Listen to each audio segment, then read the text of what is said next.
शव यात्रा। अमरपुर नाम के एक गांव में विमल हलवाई अपने 2 छोटे बच्चों और बीवी के साथ रहता है। विमल की पत्नी ज्योति भूत प्रेत जादू टोने में बहुत माना करती थी। इसका बिल्कुल विपरीत विमल इन चीजों को दकियानुसी माना करता था। रोज की तरह विमल अपने मिठाई की दुकान जाने के लिए निकलने की हड़बड़ी में होता है। मैं निकलता हूँ ज्योति, देरी हो जाएगी, दुकान भी खोलनी है मुझे। अजी ध्यान से, आज अमावस्या है। रास्ते में कोई कपड़ा या कुछ भी गिरा हो तो उसे लांग मत दीजिएगा, बगल से चले जाइएगा। अरे ऐसे तो तुम मुझे पागल ही कर दोगी क्या? हाँ, मैं नीचे देखकर चलूं कि सामने से कोई गाड़ी घोड़ा आकर मेरे ऊपर से चला जाए? दोनों हालत में तो मेरी ही मौत है।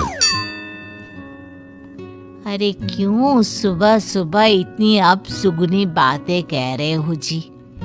मेरे गांव में तो ऐसा आंखों के सामने होता हुआ देखा है मैंने, इसीलिए कहती हूँ, वरना मुझे क्या, पड़ोसी को तो नहीं कहना चाहती मैं। पति हैं आप मेरे, इसलिए बोल रही हूँ। विमल अपनी मिठाई की दुकान चला जाता है। दुकान पर पहले से ही ग्राहकों की लंबी लाइन लगी हुई थी। ये लो, वहां ज्योति अमावस्या को लेकर परेशान है और आज तो हमेशा से ज्यादा ही लंबी लाइन लगी पड़ी है। अच्छी खासी बिक्री होगी आज। विमल दुकान खोलता है। एक के बाद एक ग्राहक उसकी दुकान पर मिठाई ले रहे होते हैं। तभी गांव की एक बूढ़ी औरत विमल से कहती है, जिस तेजी से बिक्री हो रही है, कहीं किसी की नजर ना लग जाए, नींबू मिर्ची टांग ले। अरे क्या चाची तुम भी, ये सब नजर बजर कुछ नहीं होता है। कैसे लोग हैं मेरे आसपास। अपनी दुकान से शाम को विमल हंसते कूदते वापस घर आता है। हाँ, आज तो अच्छी खासी बिक्री हुई है। एक महीने में जितनी बिक्री होती है, एक ही दिन में आज उतने पैसे कमा लिए मैंने। ये तो बहुत अच्छा हुआ जी, आज ही घर की नजर उतारी है मैंने। बिक्री तो अच्छी होनी ही थी।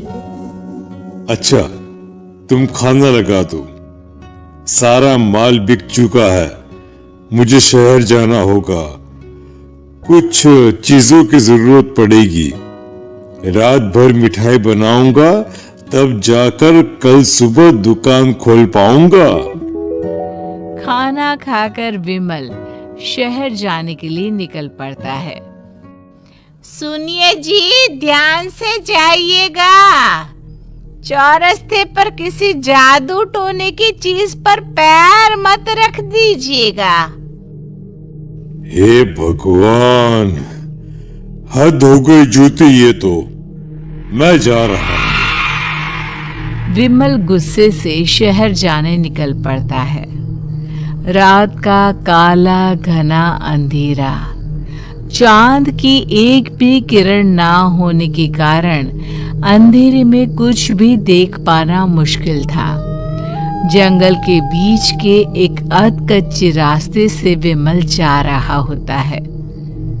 चारों तरफ गुफ अंधेरा और सन्नाटा सुनाई दे रहा था, और सुनाई दे रही थी विमल के पैर के नीचे आ रहे सूखे पत्तों की आवाजें। तभी अचानक दूर से उसे कुछ आवाजें सुनाई देती है। अरे, ये इतनी रात को जंगल के रास्ते कौन जा रहा है? शायद कोई टोली होगी। राम नाम सत्य है, राम नाम सत्य है, राम नाम सत्य है, राम नाम सत्य है। धीरे धीरे आवाज कुछ कुछ सुनाई पड़ती है। आवाज धीरे धीरे और नजदीक आती सी लगती है। विमल देखता है कि उसके सामने से सजी धजी सफेद कपड़े में लिपटी एक अर्थी निकल रही है, जिसके साथ 5 लोग ही थे। 4 आदमियों ने उसे कंधा दिया हुआ था। एक मटका लिए आगे आगे बढ़ रहा था। विमल के बिल्कुल सामने आकर अर्थी रुक जाती है। उसमें से एक आदमी विमल से कहता है, अरे भाई, जरा अर्थी को कंधा लगाना, मैं बहुत थक गया हूँ, बड़ी मेहरबानी होगी। हाँ भाई, कंधा तो मैं लगा दूं, पर रात को 12 बजे ये शव यात्रा, इस समय कौन अर्थी ले जाता है? तभी विमल को ऐसा लगता है कि शव में से आवाज आई,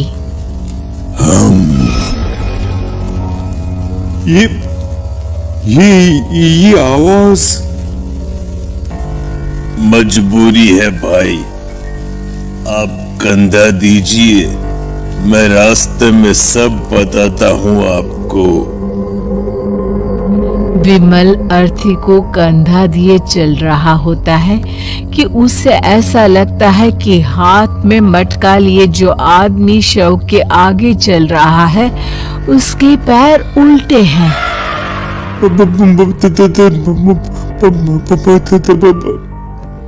क्या हुआ भाई, हकला क्यों रहे हो? वो आपके साथी के पैर उल्टे। विमल अपनी बात पूरी भी नहीं कर पाता कि वो देखता है कि उस आदमी के पैर तो सीधे ही हैं। अरे नहीं, कुछ नहीं, मुझे शायद वहम हुआ होगा। धीरे धीरे सब आगे बढ़ रहे होते हैं। तब विमल को अचानक लगता है मटके में से एक हाथ बाहर आ रहा है। विमल घबरा जाता है। इसके पहले वो कुछ बोल पाता, कल्लू कहता है, मेरा नाम कल्लू है। हम 6 दोस्त थे, जिसमें से एक को तो तुम सोया हुआ देख रहे हो। इतनी पक्की दोस्ती थी कि जैसे हम सब सगे भाई हैं, पर किस्मत का कोई क्या कर सकता है। आज से 4 साल पहले एक नदी में हम सब नहाने गए थे, जिसमें डूबकर राजेश की मौत हो गई। किसी मजबूरी के कारण हमें उसकी अर्थी को रात को ही शमशान घाट ले जाना पड़ा। हम 5 उसे ले जा रहे थे। 4 साल पहले आप 5 में मैं कुछ समझा नहीं। मंकू अपनी गर्दन पीछे घुमाकर अपनी आंखें बड़ी बड़ी कर विमल से कहता है, अरे भाई, पूरी कहानी खत्म होने दो, फिर बीच में बोल लेना, ठीक है? तभी रास्ते में एक हादसे में अपने दोस्त के साथ हम सभी मर गए। वो सामने देखो, हमारा दोस्त। विमल सामने देखता है। उसे दिखता है कि एक ऐसा आदमी जिसका शरीर कई जन्मों से पानी के अंदर रहने के कारण सफेद पड़ गया है, उसकी आंखें बाहर की ओर निकली हुई थी। फिर ये अर्थी किसकी है? अर्थी के साथ के लोग अर्थी को नीचे रखते हुए एक साथ बिमल की ओर देखते हुए कहते हैं, तुम खुद ही देख लो। बिमल शव पर से सफेद कपड़ा हटाता है। शव की जगह खुद को ही देखकर बिमल के होश उड़ जाते हैं। वो शव बिमल की ही थी। पलक झपकते ही बिमल उस अर्थी की जगह पर होता है। 6 के 6 दोस्त उसी तरह अर्थी को उठाकर चलने लग जाते हैं। राम नाम सत्य है। राम नाम सत्य है। राम नाम सत्य है।